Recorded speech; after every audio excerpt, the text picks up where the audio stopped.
Bonjour et bienvenue sur GreenPod, la revue de presse vidéo web du développement durable. C'est la rentrée sur GreenPod, alors on fait le plein d'énergie.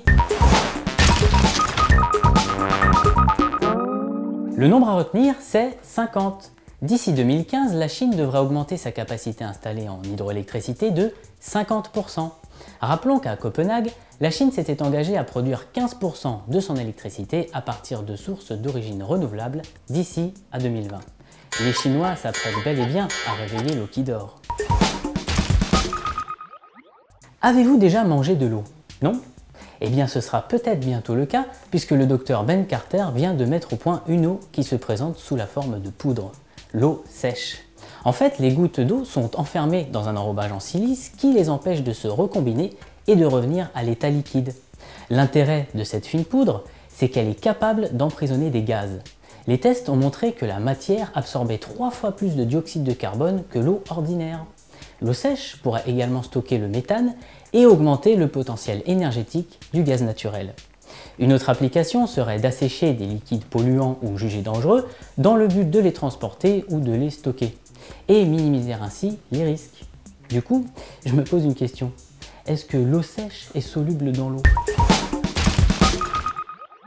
L'héliotrope est une maison cylindrique à énergie positive.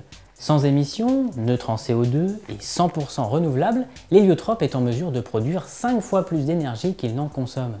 Les héliotropes sont normalement des plantes qui doivent leur nom au fait que leurs feuilles se tournent vers le soleil. L'architecte allemand Ralph Dick s'est inspiré de ce concept et a été le premier à concevoir ces fameuses roundhouses qui tournent sur elles-mêmes pour profiter pleinement du soleil tout au long de la journée. Pour afficher de telles performances, l'héliotrope possède un triple vitrage et un mur d'isolation thermique, des échangeurs de chaleur terre-air, une unité de cogénération, une ventilation avec récupération de chaleur et un chauffage par le sol. L'eau de pluie collectée est automatiquement filtrée et réutilisée. Sur le toit se trouve une installation photovoltaïque de grande taille, constituée de 60 modules couvrant 54 mètres carrés. Bref, l'héliotrope, une maison qui va vous faire tourner la tête, surtout quand on en connaîtra le prix. La palme revient au prince Charles. Le prince de Galles a fait installer des panneaux solaires sur le toit de sa maison et de son bureau londonien. Un petit clin d'œil à cette chère tête couronnée, car il est toujours bon de montrer l'exemple.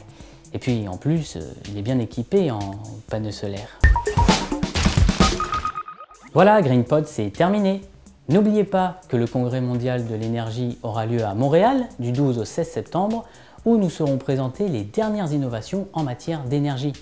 Je vous invite également à venir vous exprimer sur notre nouvelle plateforme de dialogue dédiée aux enjeux de l'énergie sur energie2.0.com.